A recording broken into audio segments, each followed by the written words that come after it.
Well, John, I'm here with John Kettle. John, can you introduce yourself to people who may not know?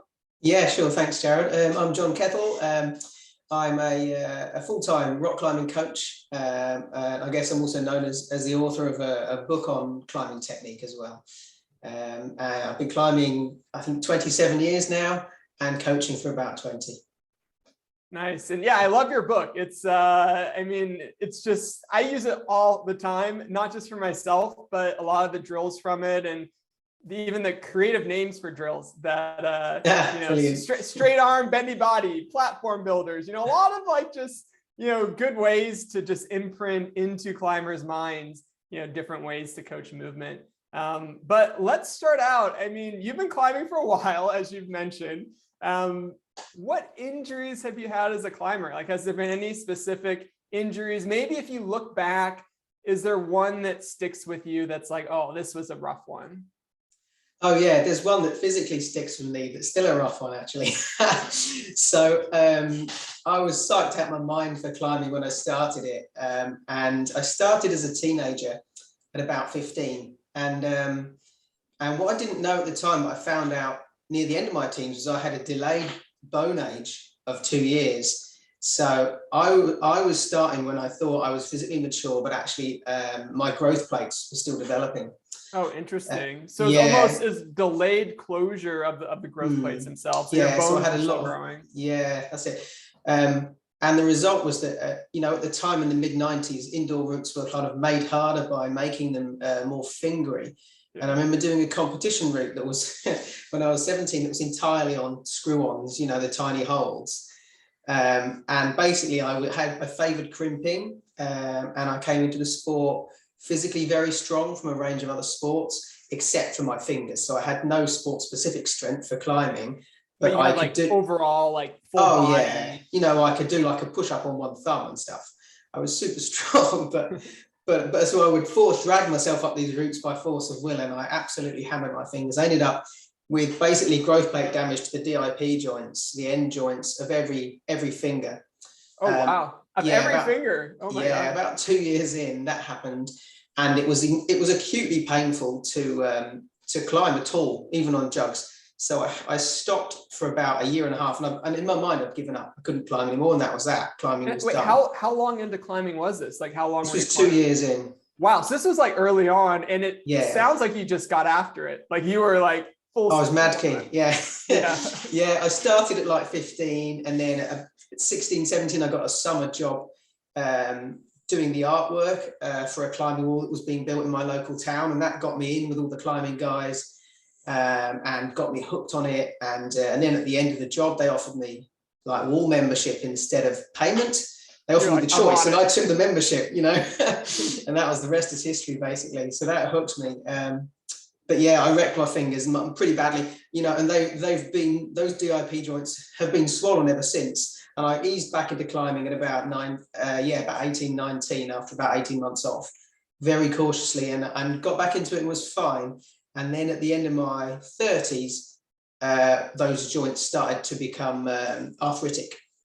And I suspect, there's a whole load of elements to osteoarthritis and so on, and there's a genetic element too, but it's the end joints which are kicking off, and they're all kicking off at different stages. So now I've got arthritic fingers for the future, which I'm learning to manage as a climber. So I think that's the big cautionary tale I tell young, keen people who look a bit like I did at the time.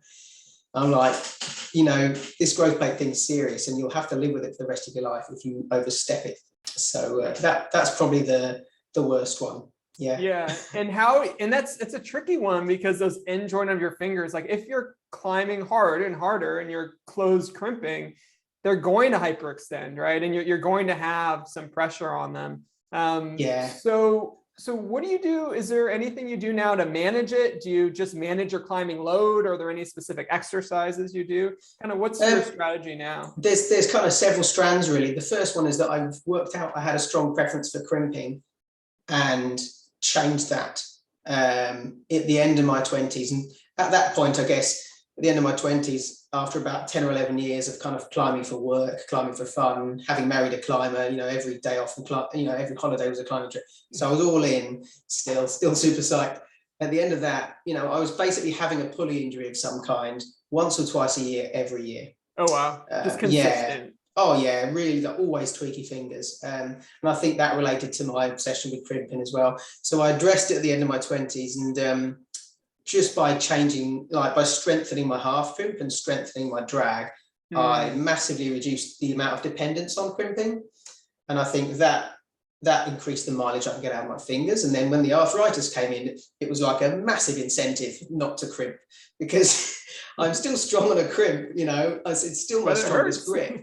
Yeah. But I can do it a few times, but I can't like repeatedly crimp the same tiny hold with the same hand. So it now influences what I choose to project on boulders. That makes sense. Relative, you know, routes it doesn't affect me on, because no crimp on a route is really small enough for me relative to the boulders I put on to actually inflame it. So for me, like if I'm operating on routes, I'm operating like V9 and under, and V9 crimps are no problem for my fingers. But if I push up to like into the double digits on boulders, then I'm starting to get onto little gnarly death crimps, and I can do them, and I've done some of that sort of grade on crimps in the last year, but I would session them like once every 3 weeks. Yeah. So if I was to get on them like more than once a week, I would just end up with some chronic inflammation issues. So I manage it that way, and as I say, the arthritis has been a massive incentive to work on my open grip. So I've got tons stronger on various open grip positions now, and the result is that I almost never crimp anymore, like full crimp with a thumb over. So that, like the last really crimpy thing I did was it was about April of last year, and that was like the crux of a V11 was a crimping bit, and I just half crimped it all. So, oh wow. Yeah, so I've got way stronger on half crimp, and I just hardly ever have to crimp anymore because I've sorted out the other grips. Yeah, it's interesting that you've done that kind of, if I could say, like later in life or later in your climbing career. I've talked to some climbers, for example, like Sean McColl, like early on, he trained, this was when he was a youth, he just trained the half crimp right off the bat. So then as a youth, that became his, you know, kind of stronger grip. And it's kind of cool for you that, like, you know, made some mistakes as a youth, but now as an adult, right? Now you've been able to switch a pattern and climb hard routes, but, you know, utilizing like the 3-finger drag, or, you know, utilizing a half crimp and only using the full crimp when you have to throw down. And sometimes sometimes you do. That's it. I still say that I keep some emergency crimps in my back pocket, particularly for tradding when I'm terrified and I need not to die. But yeah, you know, all it really affects now is my choice of problems. It doesn't actually affect my top end performance. That's awesome. And then are there any other injuries you've had, maybe like one other one that's affected you, you know, that's affected your climbing, that you've been able to either manage or have had even trouble with? I think like I've had some common ones. I've had loads of like pulley injuries. I've had like, I'm easily into the 20s or 30s with pulley injuries, including like audible pinging ones. And I've had, that would make sense with the one to two per year, right? Yeah. And then elbows, I've had golfers and tennis elbow on and off since I was 18 and still manage them now. So that's like 20 plus years. And then my shoulders are probably the worst injuries I've had to deal with in terms of stopping me climbing. So I tore my labrum on both shoulders actually, a year apart, and it took kind of 4 years of unsuccessful conservative rehab to work out that they needed surgery, and then had surgery to both, and both are like pinned down with a 1 bolt in one and 2 in the other. And that all kind of happened in my early 30s. So that was a bit of an injury epic. Was it a singular? I know they were kind of a little separated apart, but was either one of them like a singular instance, or was it a wear and tear that just happened or developed? It was wear and tear, really. Yeah, I had I was kind of very strong and good at applying force. I had poor posture, and when I wasn't climbing, I was whitewater kayaking and downhill mountain biking, and you know, living that life, and had been for 15 years at that point. So my body was just taking a hammering, really. And my shoulders are much stronger and healthier now than they ever were in my teens or 20s. Really? What's your secret? What's your shoulder your shoulder health now? What do you do? Well, it would be my secret is 10 years of trying to get them better. Basically, it's like not a silver bullet. Yeah. All the stuff. Yeah. Improving my range of motion really helped. So improving my overhead range helped because I was a bit of a classic kind of hunched climber in my late 20s. So like improving my thoracic extension, getting my lats a bit more flexible, allowed my kind of me to bend more at spine, and then that put less stress on my shoulders, and then increasing the kind of motion in this direction here has really helped as well. The external rotation. Yeah. So rings, a lot of overhead ring stuff helped initially. I did like 3 years of pretty flat out high intensity rings work. And that was the first thing that really dramatically improved them. It sounds like for the overhead rings, you also needed to get that mobility to be able to do those well. Yeah, and it was working out what made me more flexible. Like traditional stretching didn't really work for me. Yeah, that's what I was going to ask. So for your flexibility, like how, maybe let's break that down, maybe like the overhead flexibility, what did you do? Because I bet you've tried everything. Like it's, if you've had 10 years of shoulder pain and have your personality, which sounds like you're just go 100%. Yeah, you're psyched. You're doing it. You've probably tried everything. So I've tried everything. Yeah. So what have you tried? Like what's the shoulder stuff that worked and didn't work as far as maybe let's say first overhead mobility? Okay. Well, like the light TheraBand type exercises that I've been prescribed by physios at various times have never worked. Never made any difference. Any kind of static stretching of the pectorals to open up the shoulders, that's never worked. Like a door frame, like going in the doorway. Like the doorway sort of stretch, or the lat stretch in the doorway too.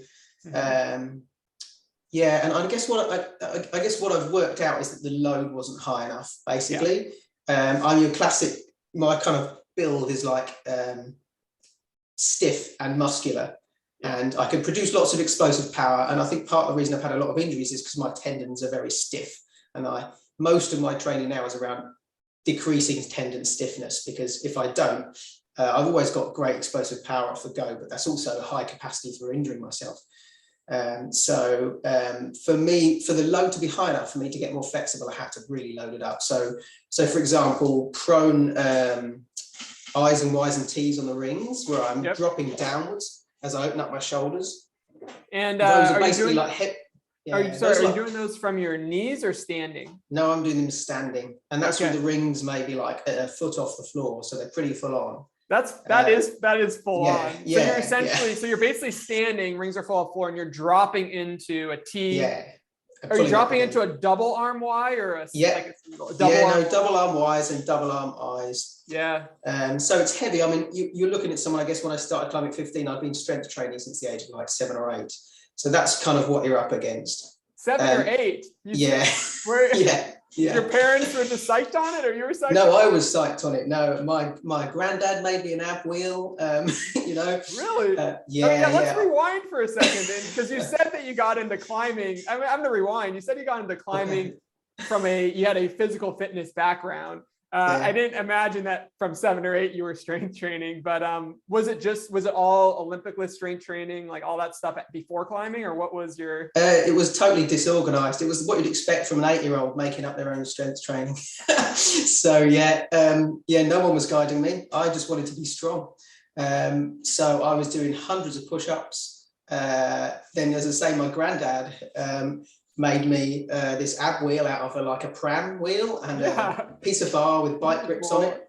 So I was doing like full ab rollouts by the age of about 11 or 12 in my bedroom. And were you just like a walking muscle with like 0% body fat?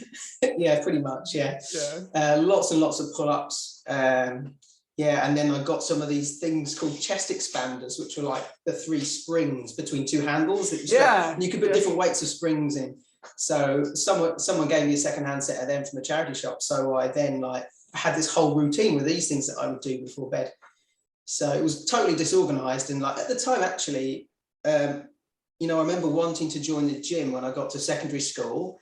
And at the time, strength training was kind of taboo until you'd finished puberty. It was like, you don't weight train until you've got, because it will do something disastrous. So like anyone's psyched who you tell not to do something, you just go and do it your own way behind their back. And I'm very wary of this when I'm giving advice to other people these days. I think if that was me in that situation, you said, don't do this, I'd be like, oh, right, I'll do it without your support then, you know, if I'm motivated enough. So that's what I did. You know, I remember they wouldn't let me join the gym until I had hair under my armpits, which was very upsetting. So I just went home and lifted weights in a randomly disorganized way, which was probably much riskier. All right, but I mean, but it gave you a foundation for strength. Yeah. It gave me a high strength foundation. Yeah, definitely. All right, so we'll fast forward back now. So you had all this training experience, strong, and so so you're going. So you found that for overhead flexibility, doing those, you know, those T's, Y's, and then I's with the rings, which is full on. I mean, you could modify that always, I guess, on the knees or bring the rings up. Yeah. I worked my way down with the rings in height slowly, and I had a piece of tape on the floor, and I just moved the tape back slowly further from the rings as I got stronger. Oh wow! So there was a progression there, and I did them like twice a week at like 3 sets of 6 for about 4 years. So I kind of progressed that way. Wow.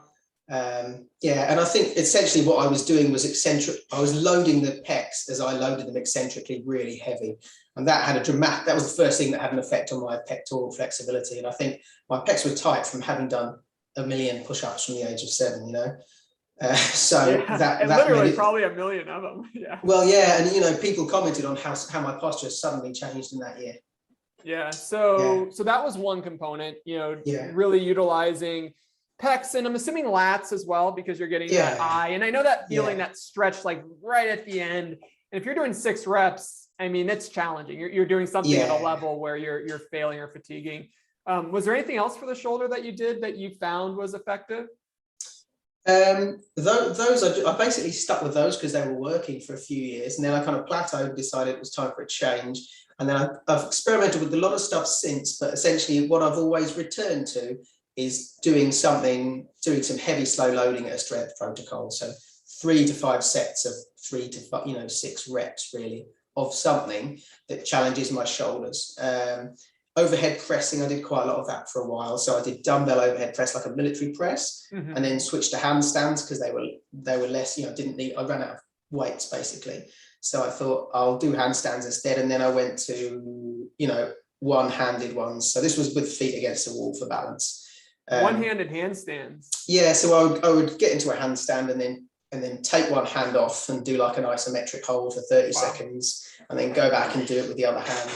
With the legs straight up, or would you spread them to like stabilize more? I was doing them in a hallway because I was trying to learn to handstand. I couldn't balance upside down, so I'd have my legs like tic-tacking back and forth across the hallway.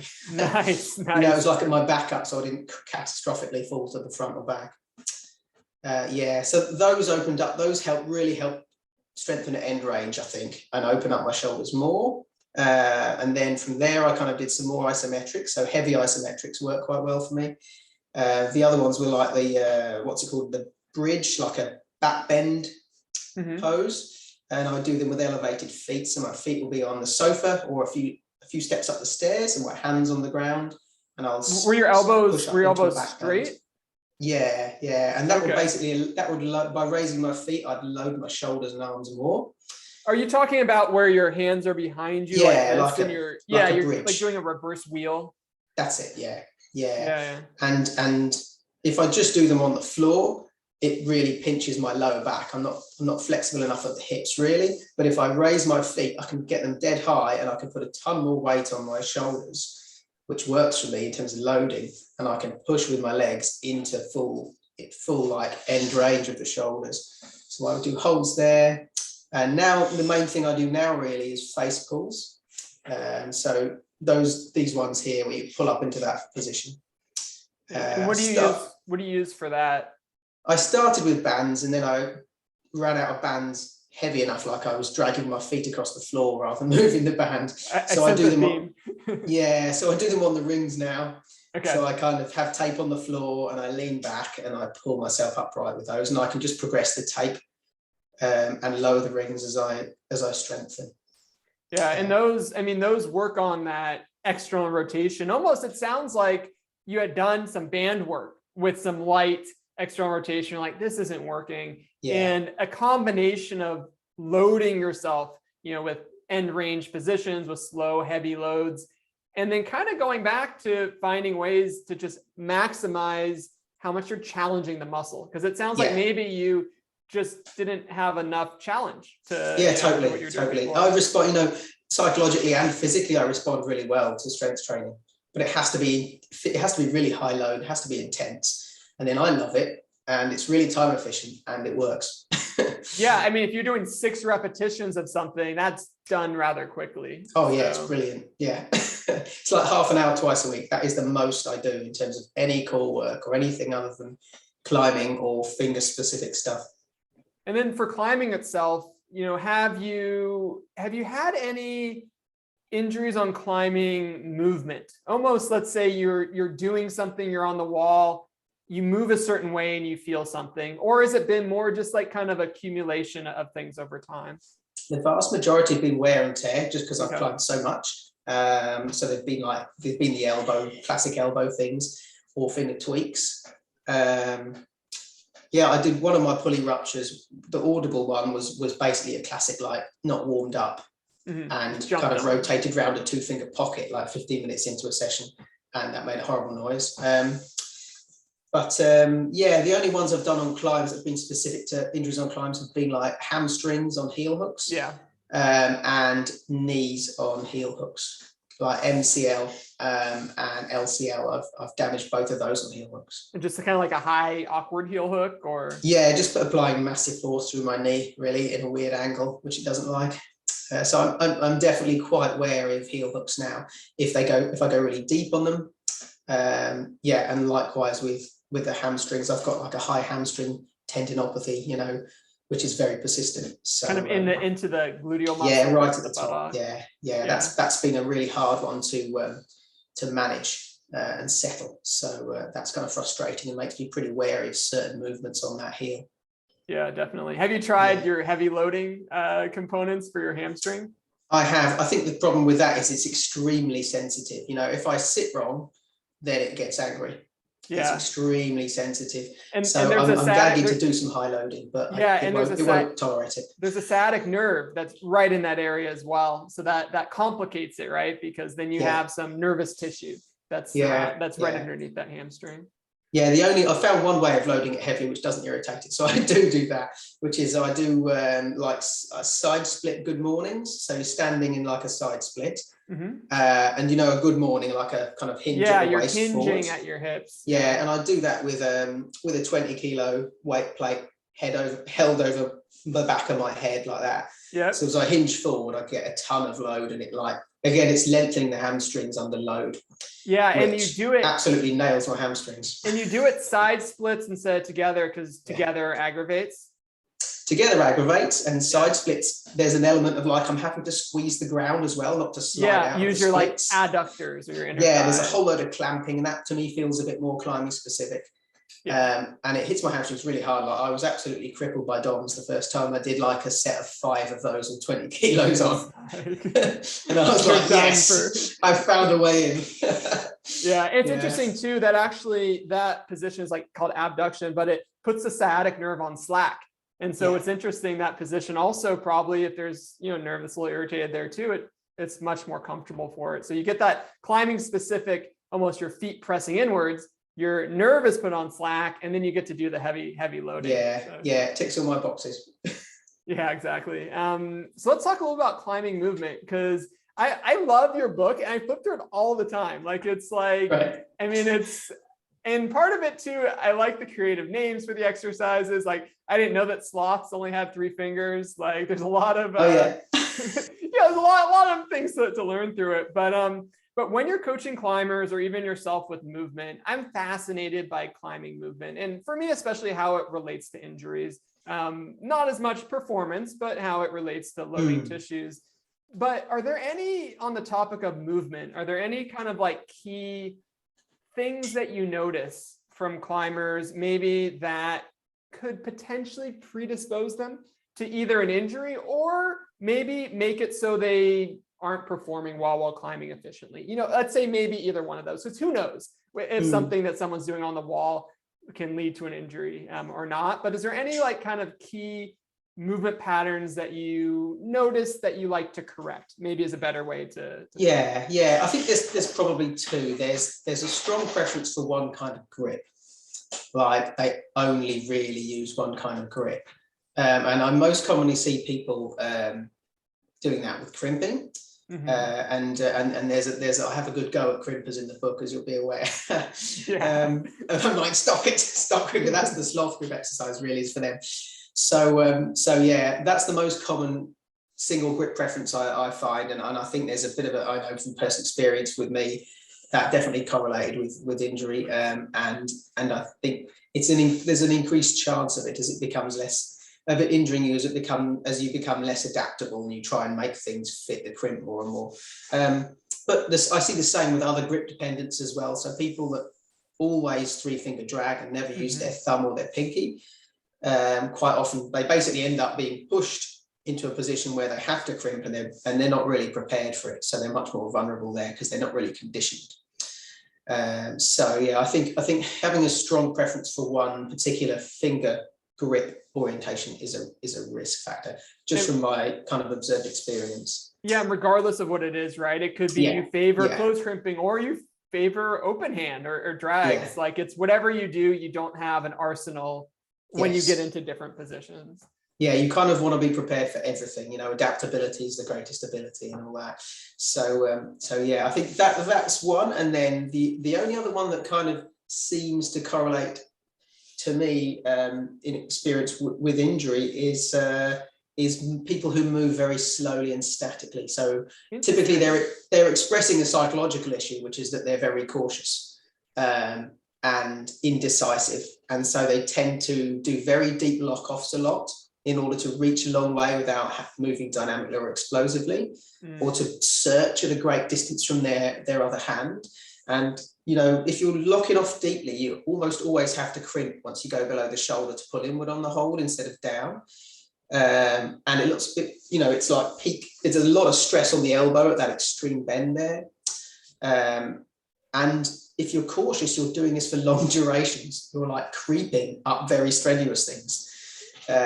So I think there's a collection of things there which are pushing you towards basically stressing your body more than it really needs to in order to feel safer and more in control and move more cautiously.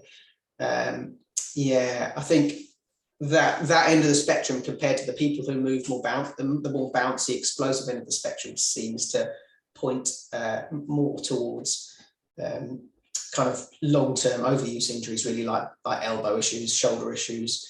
In female climbers, wrist issues as well sometimes kind of seem to surface there a bit.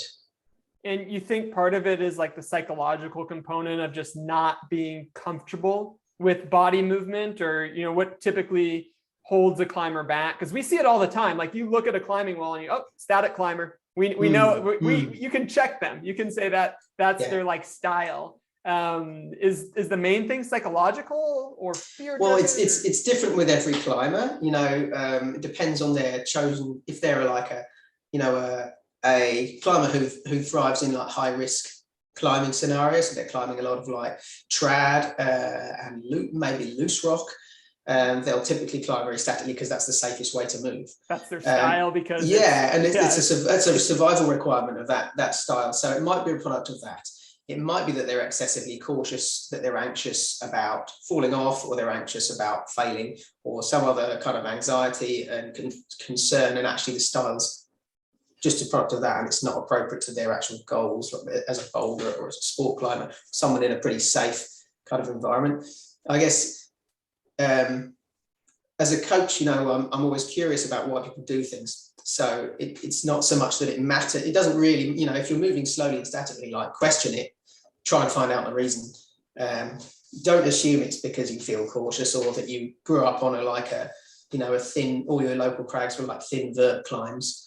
And now you're trying to do something like continuously overhanging and powerful, and you're still trying to like crimp up it slowly.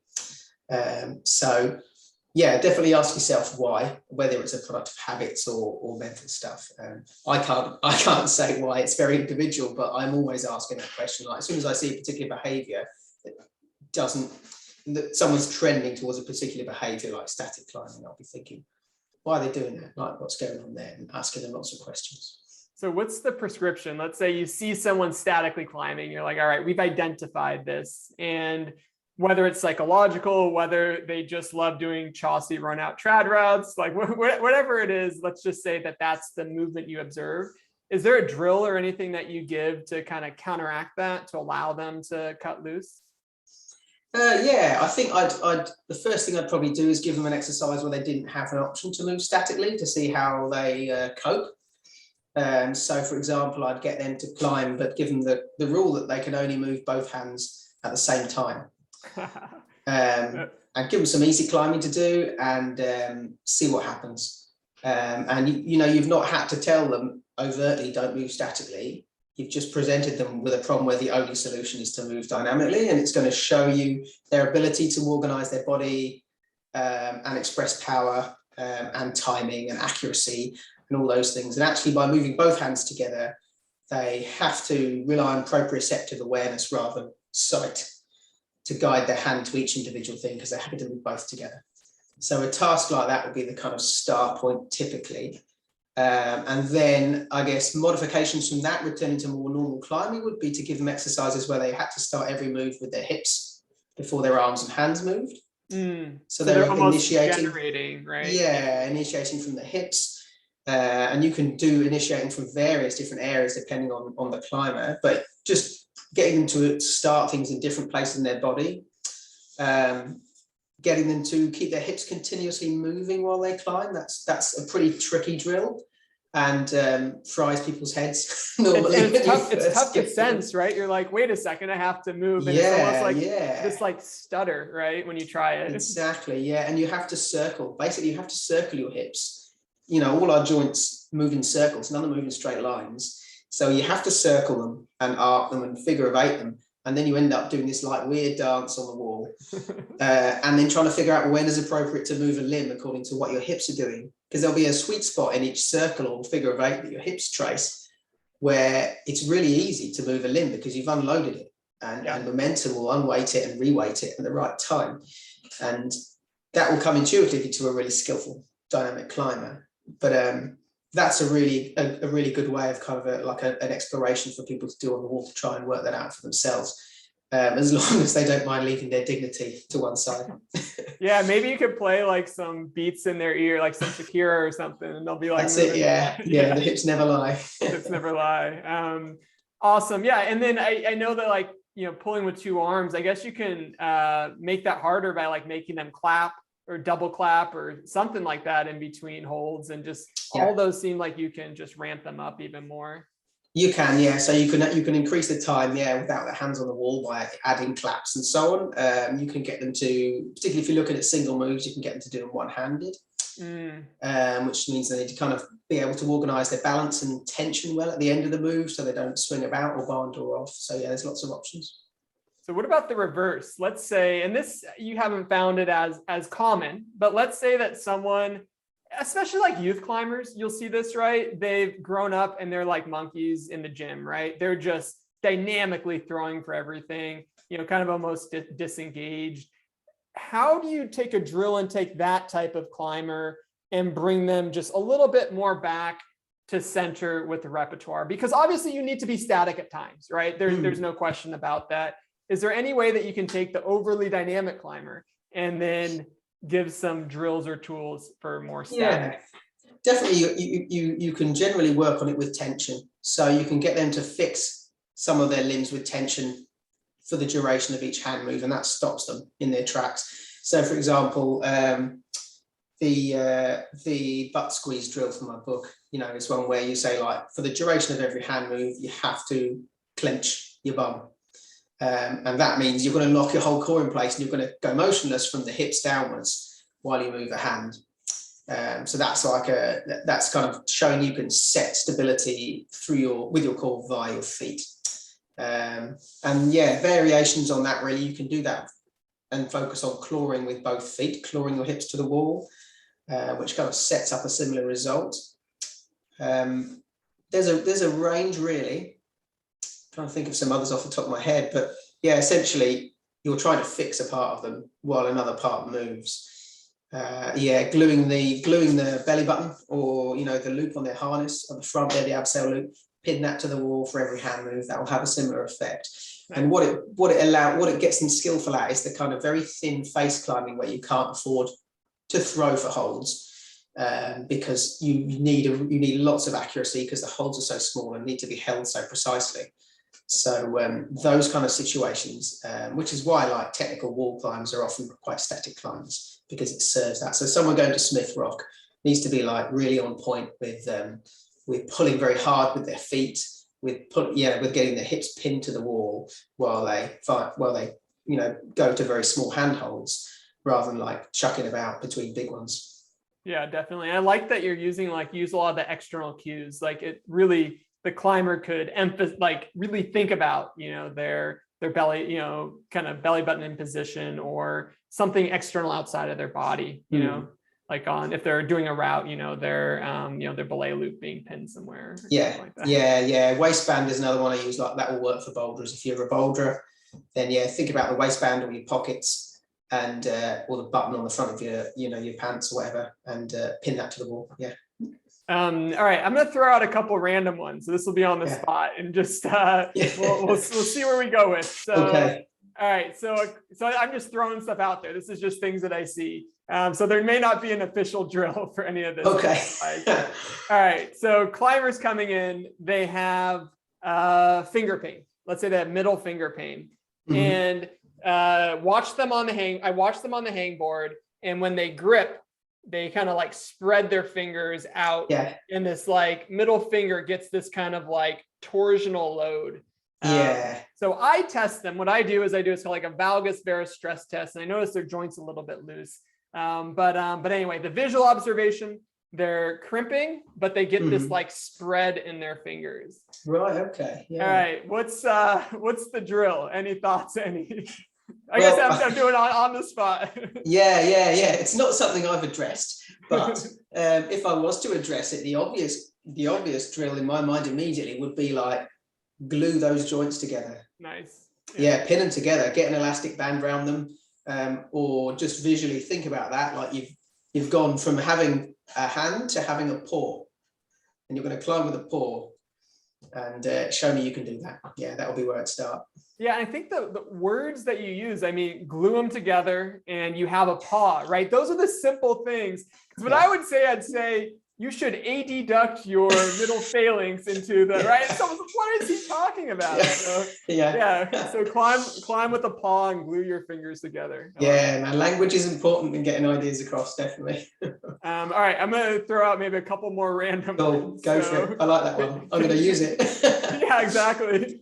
Next edition, right, of the book. All right, so we've got now, I'm just thinking of things all right, so climber is climbing, and you notice they're cruxing out a lot, and their wrist is extending back, and they're going into kind of like a chicken winged position, but that only happens when they're cruxing, like when they're really on some challenging moves. And we can let it go. They can keep doing that. That's fine. But my tests, I take them into the clinic, I test them, I do a thing called a Hawkins-Kennedy test, and this causes their shoulder pain. So I would say that, this is maybe something that we want to minimize when they climb. So what would be the drill to then, you'd say, to not allow that chicken wing position, because it's influencing their shoulder? I think I'd focus on, like, you can correct me if I'm wrong here, but it sounds like there might be a scapular retraction issue sitting behind this potentially. But yeah, I'd focus on what happens in their back and in their thoracic spine. Like what they're probably trying to do if they're chicken winging like this is they've got a ton of tension in this kind of circle here, the kind of the ring of steel, as they call it in BMXs. They've got loads of tension here, and then they've got a slack spine and core, and then maybe some tension at their toes. So basically their core's not really dishing out the tension, which is what should be providing tension. The shoulders are doing it instead, and they're getting totally gassed doing it. So I would focus for that person, I'd focus on thoracic extension. So I'm talking about lifting the sternum up and, essentially, lengthening the whole upper back so their chest is raised. And in terms of cues I'd use for that, obviously those are all internal things I've mentioned. if they've got like a neck pendant or anything on like you've got there. What's on the end of that one? It's a nut. Okay, there we go. Yeah. So I would say take that nut, Jared, and point it up.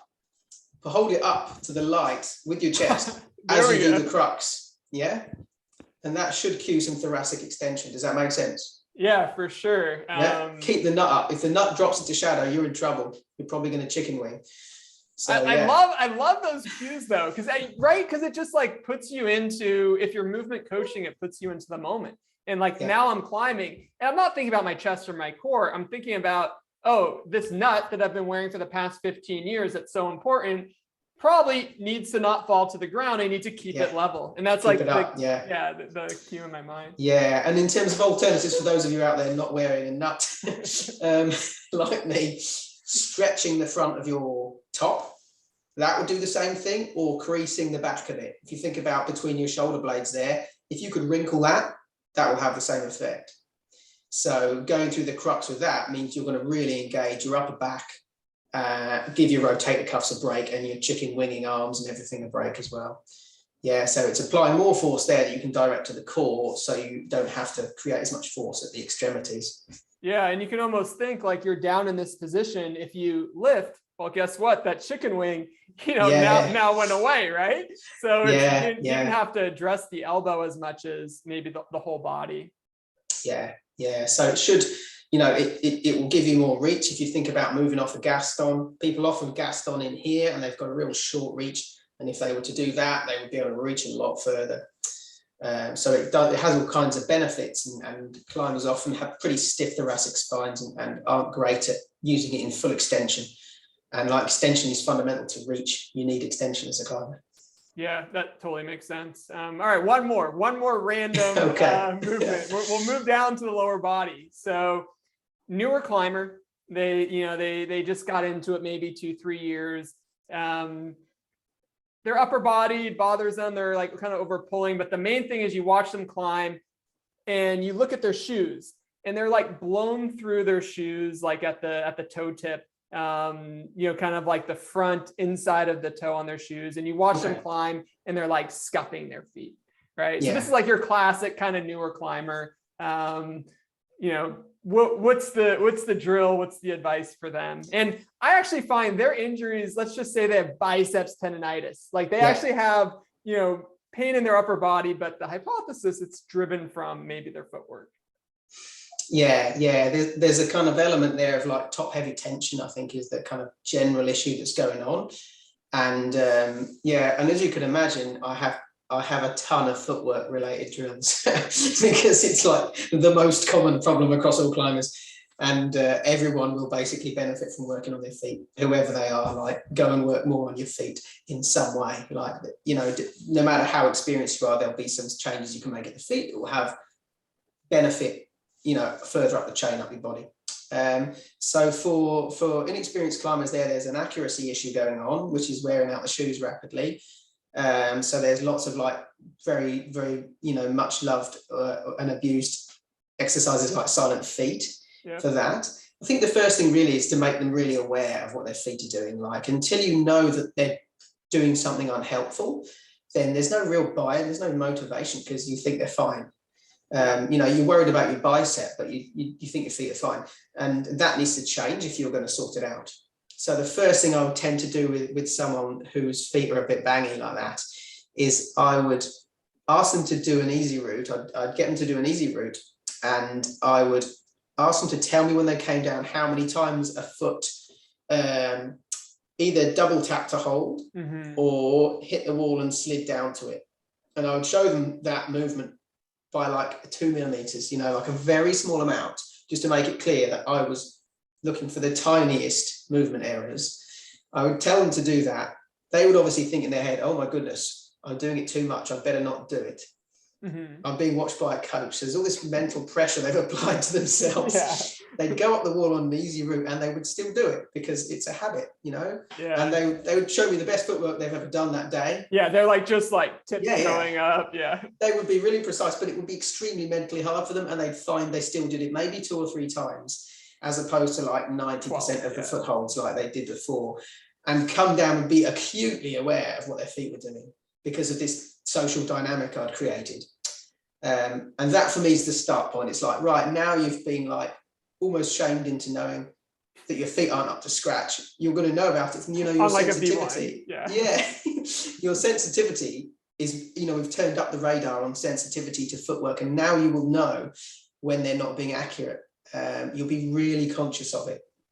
And that's the start point. It's like, once you know they're not accurate, then the solution's really obvious. Like anyone can figure that out, and they can practice it. You just have to know when they're not being accurate. So there's like, then there's these two kind of separate tasks they have, which is, one is to deliberately practice more precise and accurate feet.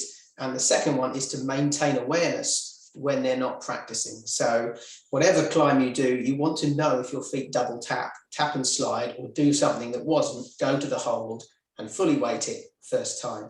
And if you know, and a red flag pops up in your head each time it happens, then you're still going to learn and progress. But you have to know, like, awareness sits beneath it all. So that's the start point. Yeah, it sounds like, I mean, there's probably 50 drills that you could give for like silent feet, or, you know, blinking, like whatever it is for accuracy and precision. But the knowing when and having like someone internalize that sounds like that's like the key to implementing drills. It'd be pretty amazing if someone came up though with something you can slide into your climbing shoe with just an accelerometer. So you're not even thinking, right? And then you can, like, after you get down, you're like, oh, check your phone. Oh yeah, I double tapped 340 times in this, you know, in this session. You know? Yeah, if they put it on like a big screen in the wall, that would be really effective. And then have it like red, like go red, and then have your face like come out and have it like red. Yeah, exactly. Bit of social shaming is an incredibly powerful lever. But yeah. So yeah, it's awareness is really, really important. And what it means is that they're not just monitoring it. They're not, you know, if you're reliant on some external feedback to tell you how your footwork is, then you're only going to know about it when someone helpful is watching you, who's attentive. Yeah. Whereas if you're sensitive to it internally, you've got this amazing source of feedback every time you place a foot, which is what you want. Yeah, definitely. And then I guess on the topic of movement, you know, we talked about just in general what you notice, like climbing movement that predisposes injuries. You kind of talked about the dynamic climbing and the over crimping. We threw out a couple different drills, just some random drills, like things that I see in the clinic. And is there any other, like, kind of on the topic of movement, any other, like, I wouldn't say closing thoughts, but any other, you know, before we kind of move on to more injuries, any other things that you kind of recommend, like if a climber is listening, watching, as it relates to, I don't know, perfecting movement or just always improving movement as a climber, that you can maybe mention? I think in general themes, I would say that are everyone's worth exploring are tension. Like, look at how much tension you're carrying and look at where it is in your body. And those are quite hard things to work out. You probably have to go and do some contrast drills, like deliberately tensing excessively different areas of your body. And even that is a skill in itself. Some people, if you tell them to tense, their whole body tenses, even if you say tense your legs, you know. So being able, like a skillful climber, what they're very good at is being able to manage tension effectively and just tension the limbs that need to be tense and only tense them just enough. And the rest of their body is relaxing in a kind of incredible manner. And when you see elite performers perform, you know, climb really well on easy ground, they're ridiculously relaxed. Like I remember sharing a session with Steve McClure and watching him climb a horizontal roof. He was trying to teach a technique in a horizontal roof indoors in his trainers, and he just like walked along this roof upside down, like totally relaxed, demonstrated this complicated hand sequence. And then someone else who was like a solid V7 boulder got on and like couldn't even get the 2 or 3 meters to the point where he showed, that was so hard. They were just pulling so much harder than he was, and they were in climbing shoes and he was in trainers. You know, what was really striking about what he was doing was the economy of movement, really, in terms of how low the tension was. He only used just enough tension. And if you've ever seen a novice climbing, or someone like a weightlifter come into the climbing wall who's, you know, bulging with muscles, you will see them just apply an insane amount of tension and it doesn't help them at all. And the brilliant climbers are the ones who have the tension's hard to see where it is, and it's very subtle, and it's the minimum amount of tension. So yeah, I think tension is worth exploring for everyone, and coming in and out of tension. You have most power when you go from totally relaxed to full tension. So maintaining high tension in between powerful moves isn't helpful. Being really adept at moving around the like relaxed to tense scale, like all the time, that's the skill really, not staying at this end or staying at this end. And you'll get like the sloth type sport climbers who are at this end all the time, kind of draped under the holds. And you'll get the boulderers who like power up everything front on at this end. And they're really good at one end of the spectrum, and really they need to master the other end as well. And then they'd get their full potential. Yeah. And that kind of goes back to that static versus dynamic style. Yeah. But I like how you mentioned, and I haven't really thought of this, but you can do it in climbing movement, but also just sitting there, like, tense one buttock cheek on your right, relax it, do it on your left, like work all the way up and down the chain. And that makes sense that some climbers just can't turn it on, turn it off, even just standing there.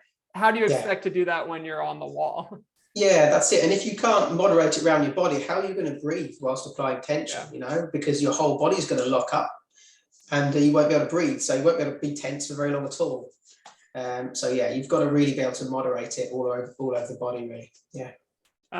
So I guess in closing, like, on everything, on every aspect, whether it's strength training, climbing, preventing injuries, improving movement performance, if there was kind of like a final take home message, like something you'd say, all right, let me distill this all down, into one thing, or, a couple things, but what's kind of like a kind of closing message, your kind of thoughts on if someone's listening and they're like, I just want John's number one tip on, on getting more efficient with climbing and staying injury free. What would you say?